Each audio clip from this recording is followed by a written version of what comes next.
Hi everyone, welcome to episode 62 of This Valorant Life. On this episode, Adam and I are going to go over something that's going to help you in your games, that's going to help you perform better and be less stressed. And we're going to be talking about N.U.T.S, N-U-T-S. And so, it sounds funny, but I swear, I read it in a parenting book about how to de-stress and how to help kids do better on tests. And so N.U.T.S stands for, N stands for novelty, the U stands for unpredictability, the T stands for threat to ego, and the fourth stands for sense of control. So I threw this over to Adam and he thought it was a good idea. So if it's a great idea, you can credit that to me. And if it's a terrible idea, it's all Adam's fault. So Adam, does this idea of managing novelty, unpredictability, threat to ego, and sense of control, does the idea of that and managing that in your mind correlate with being able to reduce stress for people? I think so. I think even like I've been playing a bit more Valorant recently, and like I've been playing like with some friends and stuff, and like the ones that stand out to me on that list is like the N.U.T.S, like the unpredictability, but specifically the threat to ego, like that one I think resonates a lot with Valorant players. So I think I guess what I'm trying to say is like I definitely notice it even in just like normal play, but like when I'm thinking about it from my clients' perspectives or when I used to be like a competing player, those were definitely some of the ones that stood out to me when I read that. Do you notice it with your clients or the people in the dojo that they perform very differently in stressful scenarios in the game versus unstressed? 100%. I mean, even with like alt accounts, like a lot of people always say like, oh, my alt account is so higher rank and I play so much better and more loose.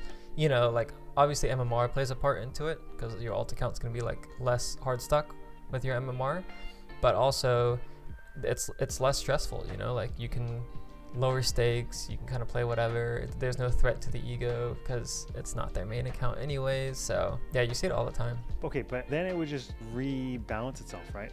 If your alt account is higher rank and better MMR, then your alt account has effectively become your main account.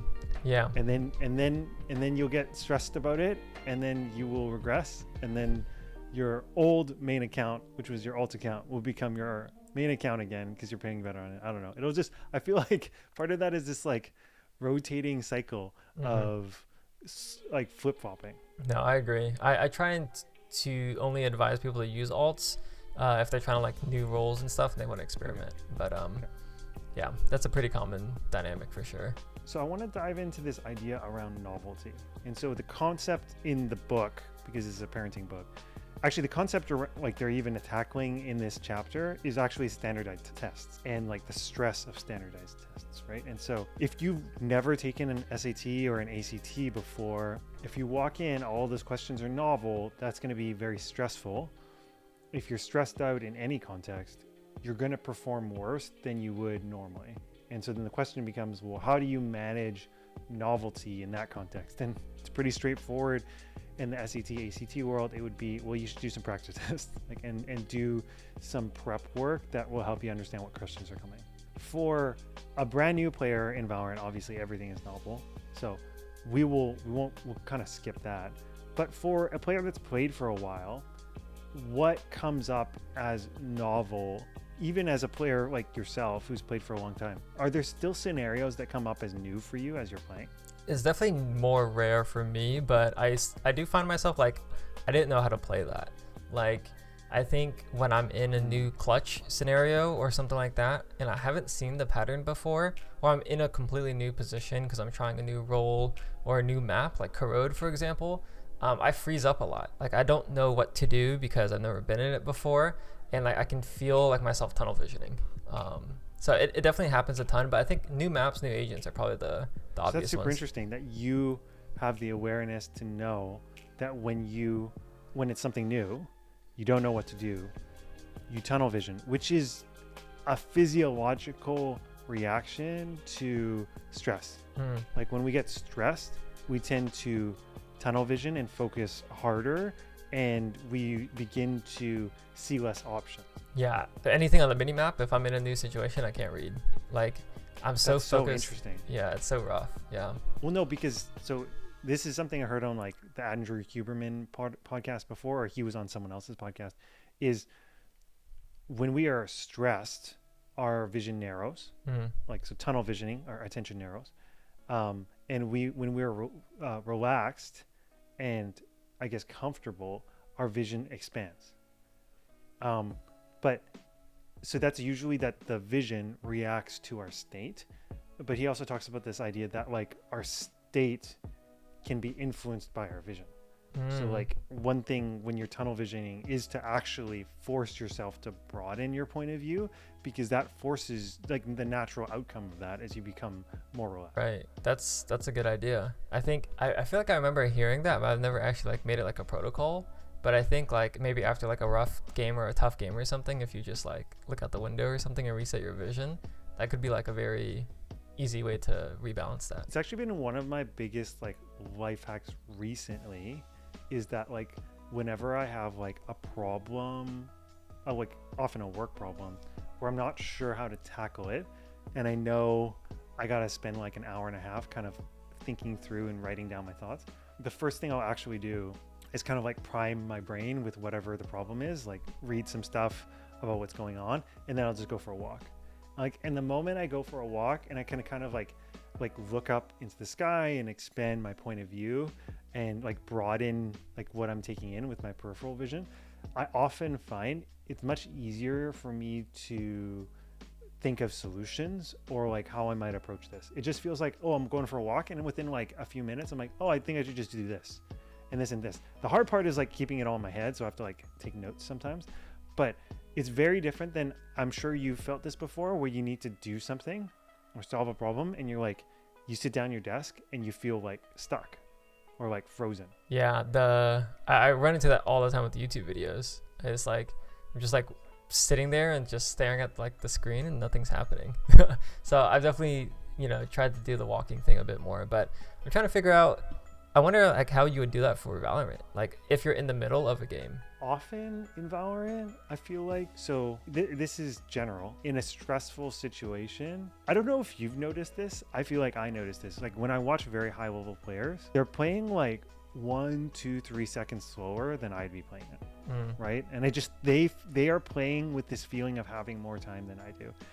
And so I think like in a stressful situation where you are noticing you're stressed, like being able to just take a deep breath and then do something. Like I remember when Coach Ryan came on and he's like that idea of like a tactical pause. Like if you're feeling stressed and you're gonna like panic spray the moment you see someone, it's helpful to just take a tactical pause and take a deep breath and then do whatever you're gonna do, right? But as it relates to this idea of novelty, like we were talking about this last week when I brought it up, is like the problem is like, one, if things are new, they're gonna stress you out. But two, if you don't have the awareness to notice something was new, it will always remain new to you forever, right? Like if I think this happens to like low elo players all the time, like me, is on hookah bind, right? You are on attack, you are on bind, and you are trying to scale up to hookah. And you just always get surprised that the raise nades you through the teleporter. Right? Because you like it happens and you die and you're like, wow, that was a very uncomfortable situation. And then you're just like, you kind of don't remember again, as opposed to, oh, like one, this has happened before and I need to kind of have this in the back of my mind every time I scale up to hookah if there is a raise on the other side. You know what I mean? But the problem is if we never notice, it will forever remain novel. And if it forever remains novel, then we're just like goldfish playing Valorant. I'm glad you brought that out, because I think a large portion of my work as a coach is pointing out patterns to players and be like, hey, there's this thing, and then putting it to like someone's awareness. Because like you can't even begin to grow as a player until you know what's happening in your games and what you're doing, what's happening to you. And a lot of the time when like we're looking at it together, they're like, oh, I know this happens, but like I haven't even thought about it like that before. But like when I'm like VOD reviewing, I've seen it so many times, but like I can be like, oh, like we should have 4-1'd here, or you should have done this and this, because like it's very much pattern recognition for me. But they're much like, I don't even know how to filter through what just happened in that round, because they don't know like the patterns and the frameworks and I guess like what to even attach the information to. So I do think it's very real what you're saying, is like if you don't even notice it, it's just like it catches you off guard every single time. I think it also, like, the other thing that comes to mind for me is that if new things happen in the game, then you getting more comfortable with it faster is a strategic advantage, right? I just think of like, there are players, I'm thinking more of like League of Legends that can, or teams that adopt to metas faster, right? And I think that's a structural advantage, right? And I think as it relates to this, two things come to mind. One, I think that's like secondary. It was like agents. If you can adopt to like how like even Vito, like knowing the sounds that his util makes and the counterplay around them. But I think the bigger one actually, I think is like new maps. Like if you can theory craft and get a feeling for angles and where people are going to crunch from and which sites you're going to fight for, which site feels easier to hold versus harder to hit, that kind of thing. If you can get comfortable on that, like in a custom quicker, you will have a strategic advantage over all of the unwashed ranked masses that are playing, and as an example, Corrode for the very first time in one of their ranked games. Right? I think when Corrode like just first came out in the dojo, I was exploring it with like the community, and immediately I recognized like the A-Link split was so strong because like the attackers have the timing. And we started exploiting that like in the 10-mans like that day. And then when the ranked game started happening, people were like, Corrode's so easy, the A-Link split's working, like every single game, like it just works every single time. And because unless you've done the theory crafting on that map, you will kind of think that you wouldn't know that A-Link timing exists. Right, exactly. And for everyone who, and if you haven't, you should go watch it. Our Corrode walkthrough is that on attack, if you're coming from, is it B side? Yeah. Yes. No, A side attack of mid, you can scale up on the right wall and get into A-Link before anyone from mid can see you. Right. Yeah, super good timing. The only counter to it right now is like the mid guy has to throw a util early over the wall, or have an Odin and spam you. Or the A-Link guy, I guess, is there to punish you. But if you have Prowler or Omen Blind or both, you're going to get the timing. And the way that Energy is doing it, and by the way, I can't believe they pulled it off. It's crazy. But the way they do it is they Omen Blind A-Link off rip, and then Waylay like double dashes, like not up and then across, but like double floor dashes. So it's impossible for him to die to the mid player, and he always like guarantees A-Link control. So super powerful. We're seeing it work out in pro play, and I guess the fact that we were able to theory craft that in the dojo very early on just made the map so much more comfortable for me, but also the people that were part of that. You know what would be interesting? I feel like maybe they should get like extra credit or like a gold star. I don't know. I don't know what you want to do for the dojo, but like I think one of the most powerful things for people is not learning from the answer key. Like in my previous work in like real estate investment, sometimes I would get the people that worked for me to like analyze a deal that I've already analyzed, but I haven't told them what I thought about it. And then they have to come to their own conclusions. Because the problem is like, clearly it's super helpful for the people in the dojo to like know what you thought about it. I think what is even like the level up from that is like for them to have their own hypotheses, and then for you to be like, okay, like I think, like, I mean, we won't know, but you could be like, based on my experience, I agree with that and I don't agree with this because of whatever the reason. That's actually how we do our VOD reviews. Like in order to submit a VOD review, they have to look at their VOD ahead of time and provide their answers, provide their notes and everything, like round by round. So I probably could have like a leading question for them to like answer each round. That could probably make it a little bit better and directed, but loosely that's kind of the structure we follow. I want to move on to this idea of like unpredictability. Like the moment this came up, I was like, oh, it's so easy to count ults in the pre-round. It's so easy to think about, hey, if I'm thinking more on the defense side right now, like on defense, if I'm holding this site, like what is the util they use, where are they going to use it, and how will I respond? So instead of feeling like I'm overwhelmed with util when it does hit the site, I actually have this kind of mental playbook for how the util is going to come out and how I think I'm going to react. Mm-hmm. I think that's probably why a lot of people, aren't good at site holds. Like they don't think that through. I remember we talked about this a long time ago, with having your site hold, like, I guess, repped and thought out through. And it really is like several layers deep on how impactful that is in your gameplay. Like, and I think one of the big things is like, this is still a game that primarily features gunplay.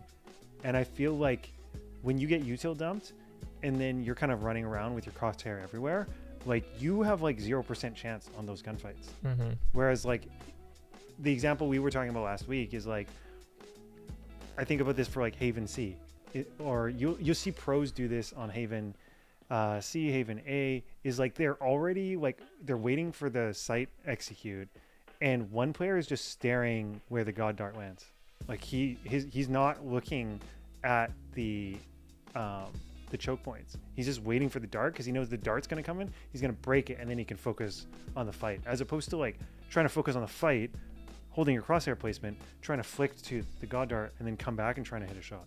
Yeah, small things like that like really adds up. I think Haven C is like a really good example. That was the one I was going to use as well. Like Benji has this cipher set up. He has a one-way for C long, and he always plays plat. And when they're coming up C long, he activates the cage, and then he takes his fight. Then he looks for the dart, and then he pops mid-sight cage, then he checks his camera, then he sits back. Like it's all like, I looked at the round. He did it like 3 games.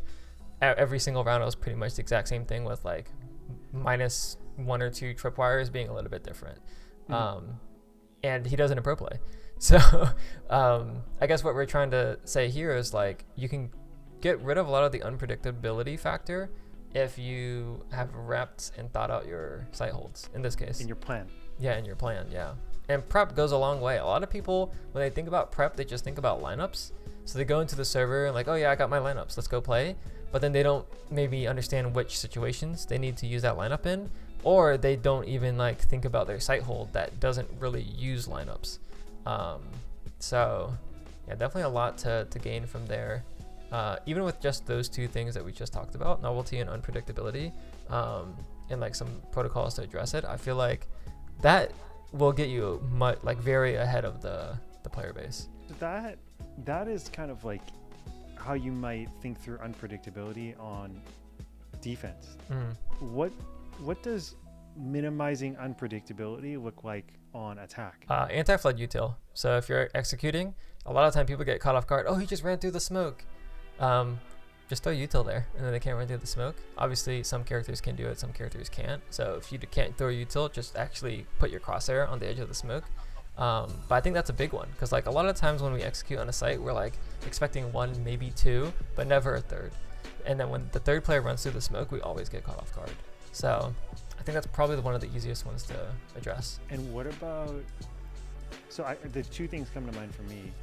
One is on attack, preemptively thinking through where they might use, like I think of like the one thing that always catches you and really hamstrings your team is when you're on attack and the defense has a raise and he's got ult. And like, you really should be like, every main that I can contest, I should be thinking about like, if he ults, like what do I do? Can I even get out, right? Or how can I bait it and like not get caught? So that would be number 1. And then number 2 is, I feel like it's probably a really useful thing to really nail what it looks like for crosshair placement, contacting up on every site, on every map, right? Like if you can spend 5 minutes perfecting, you're going to look here and then you're going to look here. You're going to shift walk this, you're going to deady pick this. Like if you can just do that, then you're not thinking about it as you go through. Like you're not thinking, I feel like for me as a loyal player, coming up, bind a short, I have to kind of like remind myself to peek tank, right? But I feel like a pro player or a high level player is just doing it naturally because they are prepared for the raise holding on tank. Yeah, that's actually kind of insane that like that's the example you brought up, and we just reviewed Sato yesterday. For those of you who don't know Sato, he's like up and coming, super cracked like Brazilian duelist. Disgusting. Absolutely insane. He's so good. I think he's playing on Brazilian servers right now, but I looked at his tracker. He had like 1.7 KD on Jet across like a good sample size. I guess what I'm trying to say is when I was reviewing that guy, he had exactly what you were talking about down to a science. Like players like him, like Kayak, like Primi, that are really good at contacting angles, they completely take over games. And what I kept saying over and over in the VOD review that I did yesterday was, I'm surprised he didn't smoke there. I'm surprised he didn't use util there. He's not like really like making any crazy plays. He's actually, it was so strange, but he is actually just better at shooting them. Like he probably across the 2 Jet games we looked at, he probably used a total of like 5 smokes. But he's just really good positioning, really good timing, but specifically really, really good at contacting his duels. It was insane. I think what's important to point out though, right, is like there's an element here where like, I don't know, feels very like anime, right? Like in the sense that like, sure, like if you were a samurai, right, like you are skilled at sword fighting, but like part of it is like you have prepped your katana, right? Like it's perfect, right? And I feel like in this case, like he's like him, Kayak, Oxy, mechanically crazy talented, but it's not like they're dashing in a sight, doing a 360 and then landing like flick headshots, right?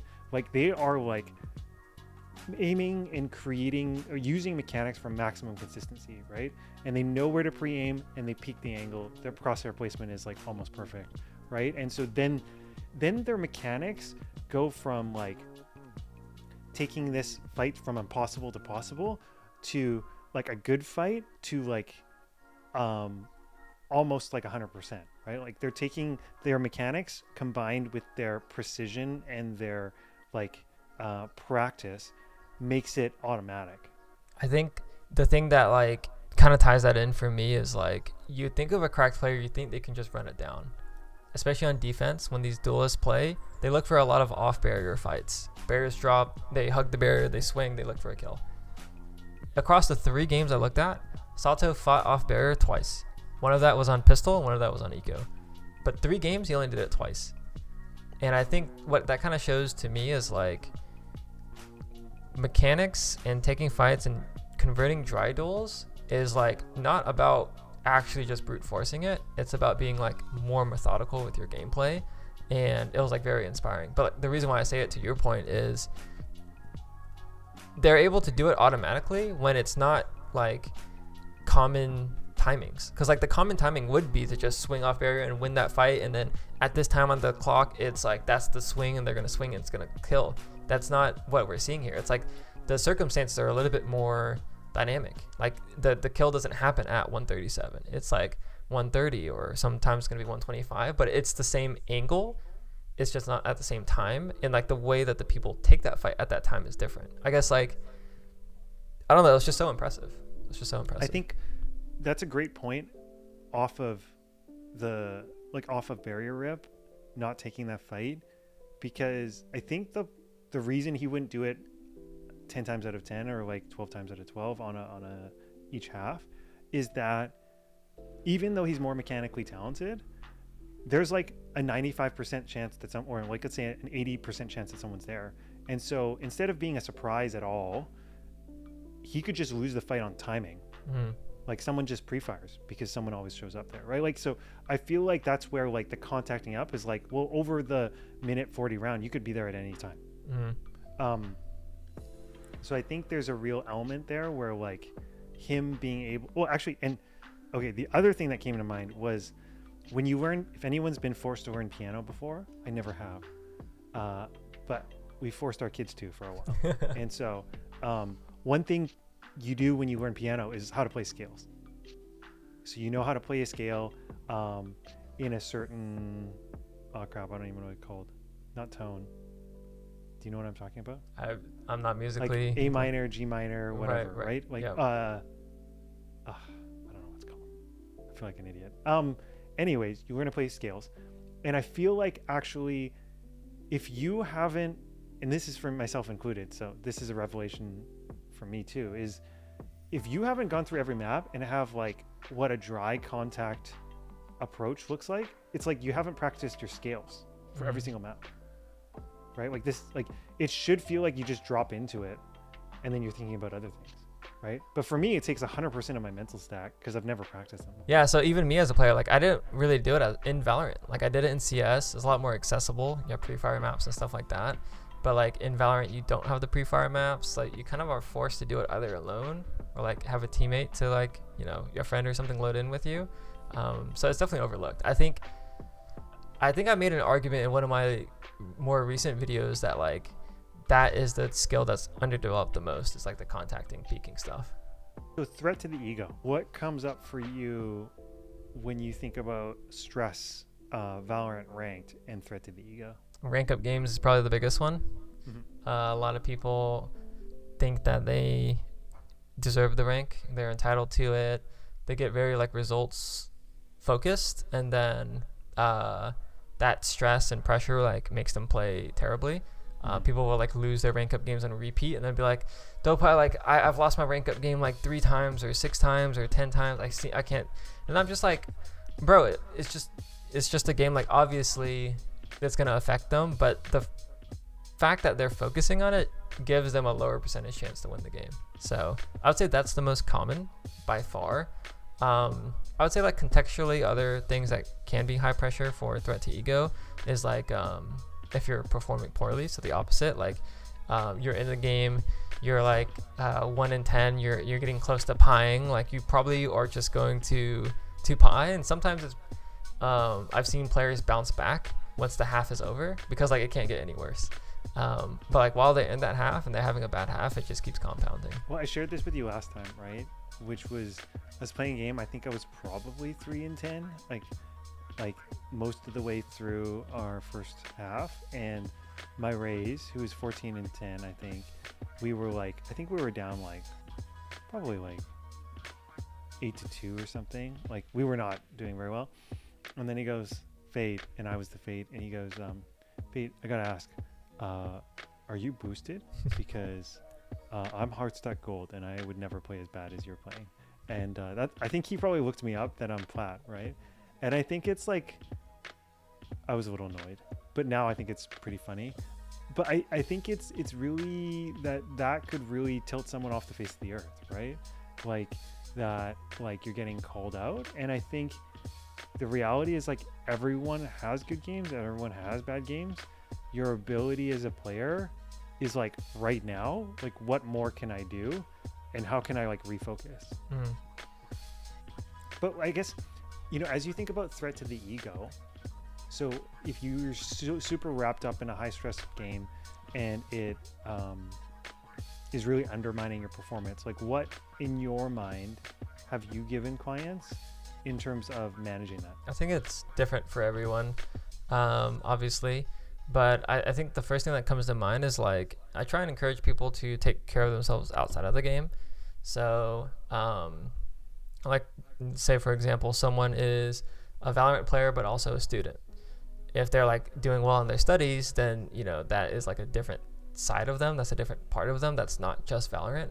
I find that people that I work with that, you know, they tell me that their dream is to do whatever in Valorant, like go pro, or they want to get this certain rank, and they're kind of like all in for a minute. Their whole identity in Valorant, or their whole identity as a person, is just tied to Valorant, how they perform that day, you know, all that stuff. And ironically, I think that makes them worse. I've found that if you are able to kind of have like 1 or 2 different parts of your life that you can identify with, like gym or like another hobby, or if you're like a student, like I said, that's kind of where the grind really starts. So yeah, I guess just having at least 1 or 2 things outside of the game that you can associate with. I think that really aligns with a lot of things I've read, is that if your whole world is tied up in this one thing, we know that, I mean, unless you're, I don't know, cryo, or I guess in this case, like Sato or Kayak, like you're not going to win like 60% of your games all the way Radiant, right? We know that you're going to win somewhere between 50 and 55% of your games, which means half the time you're going to be losing your games. And so if your identity is wrapped up that like half of the time at the end of your games, you're going to be like utterly crushed, like that's actually negative for your long-term goal of getting to wherever you want to get to, right? Like if 50% of the time you're just absolutely like depressed because you lost the game, like that's actively taking away from your ability to get to your goals. So then I think your advice is I would just like add this layer to it, which is it's not just having something outside the game. I would say it's actually having an identity that is bigger than just your rank or your performance in the game, right? And so it's certainly hobbies is or things you do outside the game, but I would say like crystallizing it in identity, right? And that actually can go past hobbies or things you do. As an example, like it's really helpful as like a player, I think, to be able to say, hey, like I'm a Valorant player and I'm very serious about this. And I'm also someone that really takes care of my health. I'm also someone that is always there for my friends. I'm a good friend. I'm a good brother or sister. I'm a good son to my parents. Whatever, you know, those things are, because then you have this like multifaceted part of yourself that like, while Valorant is important, it isn't everything. Because if it's everything, every time those those half of the games that you win or lose, those losses just they're just too much, right? Whereas if it's just a small but super important part of your life, you can kind of you can give it the correct amount of importance rather than like overwhelming importance. I like that. I like the like laying it out in terms of like, I am this, I am that. I think that's a really good frame. Someone I've been playing with struggles with this a lot, I think. If they have like a series of games where they're not performing as well, even if we are winning, but it's compounded if we do lose, their self-talk is probably worse than mine was when I was competing. It's like, I suck, you guys would probably win without me, etc., etc. And like, I probably should say it to him, but honestly, I don't really know how to approach it sometimes. But I think if I had the conversation with him, I was just like, listen, I don't think of you more or less with how well or poorly you like perform in this game. Like it's not even a big deal to me. It's like you're putting that pressure and stuff on yourself, because I feel like when you play in stacks or in groups, you have that additional pressure of like letting your teammates down, and that never feels great. Well, we talked about this again from the same book. One of the recommendations is like, one thing that can be helpful for you is not for you specifically, you the listener, is to speak to yourself in the third person, right? Like if I totally whiff and I just spray like a whole magazine and I miss someone from behind and they turn around and kill me, like the common thing I would say to myself is like, oh, you are trash at this game, right? But when you say like, Tim, you are trash at this game, like it's actually a lot harder for that to come out of your mouth, because you wouldn't really talk to your friends like that. You wouldn't talk to someone that you like that. And so when you put it in that context, then you realize that you're actually treating yourself worse than someone you like. And so by putting your name in front, you can change your language a bit, which is, Tim, you made a mistake and we're going to get it next time, right? Or whatever you want. Someone submitted a VOD for me in third person for that exact reason, and that was so funny. Because the VOD, did you tell them this? I didn't tell them that. He was like self-aware, but I was like, when he submitted the VOD, he was like, oh, this game is gonna be bad, and then like the first 3 rounds it's like in first person, and then he shifts to third person, and then after he sent me the VOD, he was like, I started reviewing this game in third person because I was getting too tilted. I was like, that's hilarious. I mean, I think that is actually, that's super intuitive and like a thoughtful approach in terms of how to do it in a better way that doesn't like affect you. Mm-hmm. Okay, the other thing that was in this book that I thought was helpful is like, one way to protect your ego is to shift and this is like a very different thing, I think, but this is more like performance mindset, is like finding that optimal zone of, I think what Coach Ryan calls this, like the optimal zone of arousal. Like in terms of performance in a game, which refers to this idea of like, are you chill, or do you need to be relaxed, or do you need to be like hyped up? And finding whatever that zone is helpful. But specifically the one they talk about in this book is like, for some people it's helpful to be like, oh, I'm in predator mode. Like I'm not in prey mode, like I'm in predator mode. So like I'm not stuck in here with you, like you're stuck in here with me. Like I'm bringing myself to this game and I'm going to pose my will on it, and it's not the other way around, right? And so like the comment in here, and it's not dissimilar to the stuff people do before big sports games, is like listening to the music that gets you in the zone where you feel like you can perform. And like I'm guilty of this too. It's like, how often are we alt tab during agent select, right? Like if we're serious about our ranks, like we should really be using that time to like focus on the game, think through some of what's going to go on the map, look at our comp, you know, get ourselves in the right headspace to perform. Otherwise, if you don't do that, myself included, it's kind of like, well, then it just shows that like we are kind of like thinking that this game is way easier than it actually is. I like the pre-round ritual, like with the music. I remember that makes me think of when I was like competing for like this one tournament, and like we were playing like kind of like for fun, but Brush, another Valorant content creator, before the match, like every single match, he would play the Haikyuu theme song, like the Haikyuu opening theme song, which is like an anime. And like I started to pick up that habit from him too, because we were just listening together before matches, and it was like a good time. I actually felt like it was like a switch, like now it's game time. Having something that tells you now it's game time is a good thing, like whatever that routine looks like for you. I think in the NBA, Steph Curry has like a sequence of shots he goes through every time during his warm-up, and I think that's intentional. Like golfers have like a very specific pre-shot routine that they follow, and then they hit the ball. Like they don't change it up every time, but they do the pre-shot routine because it gets them feeling good, and then it locks them in, and then when they're done the routine, there's no like hesitation, it's just go and execute. Because it would be terrible to do a pre-shot routine and then like just wait over the ball for 30 seconds, a minute, 2 minutes, right? The last item, so we've gone through nut of nuts. So we've got N.U.T, which is novelty, unpredictability, threat to the ego, and now we have sense of control. So S, sense of control. And so what have you found gives players a sense of control in the game?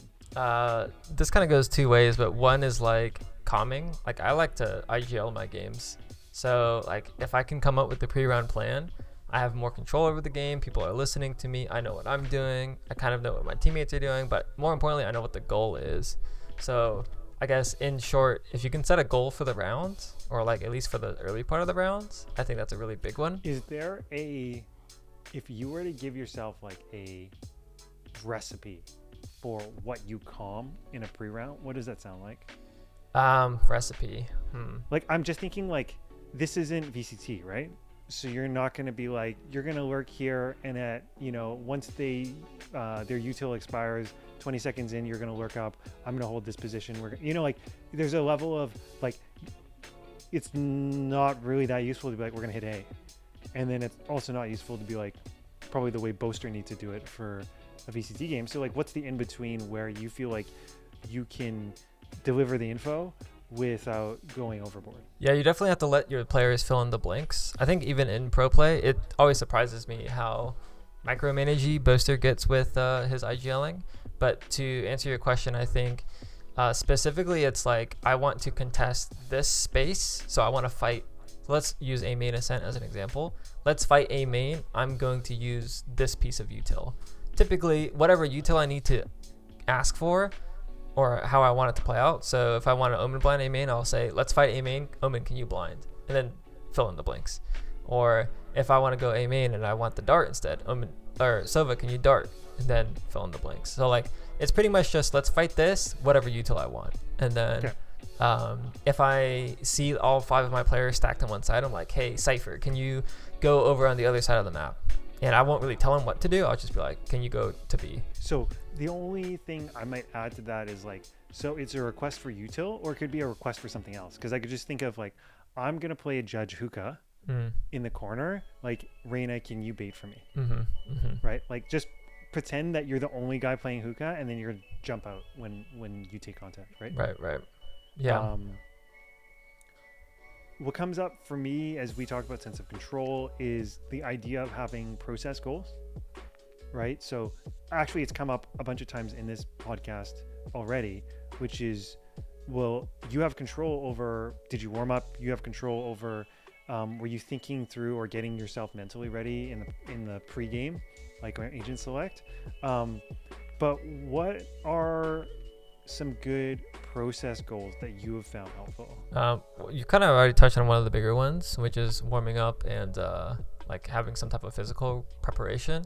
But I think one of the things that helps me the most when I'm learning a new agent is like actually having like a loose playbook that I want to execute, or like some type of idea I want to try.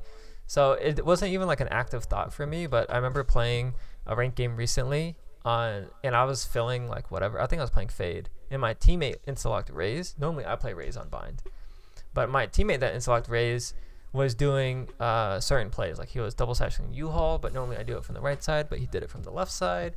And then he was going out hookah and doing this, and I was like, okay, that's cool. I went back and watched the replay.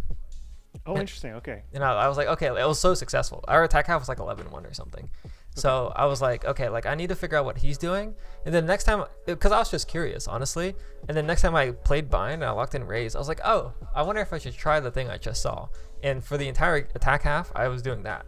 I was just, when I would go A, I would go U-Haul, I was nading over top tank, and then I was double satching U-Haul, and then, you know, I was pretending like I was executing the play that he did, and it was very useful to give me that sense of control, like, oh, this is what I'm going to try and do, and go from there. I feel like anything that you feel like you can say, I can do this most of the rounds, is like a decent process goal, right? Which is, you can every round check ults or pre-round comm, kind of the plan you were talking about.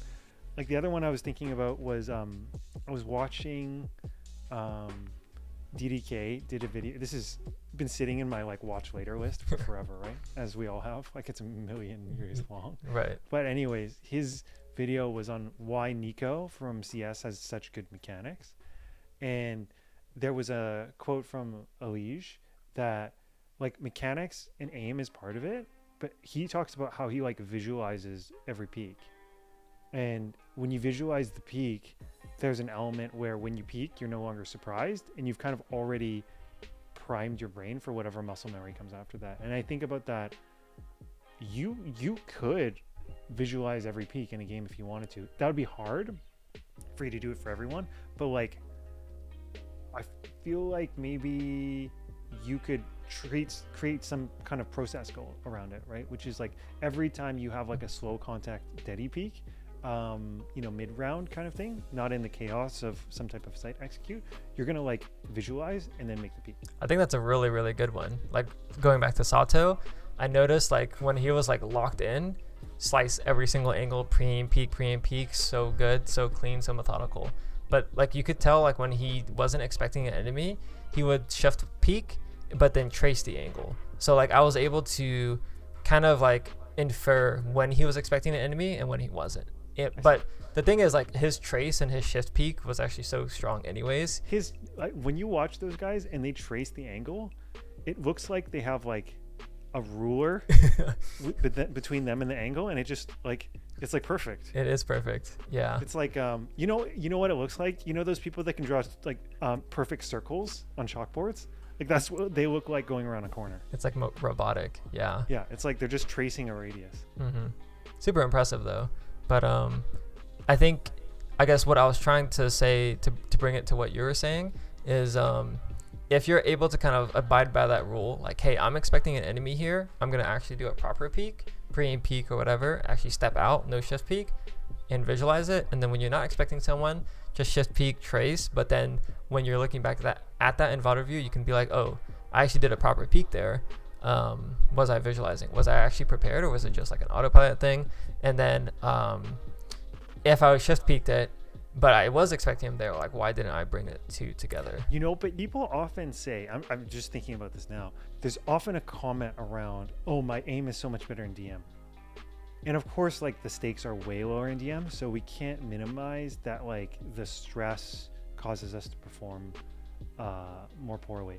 But I also think that we probably are more unconsciously visualizing enemies on every peak in DM because they're there all the time.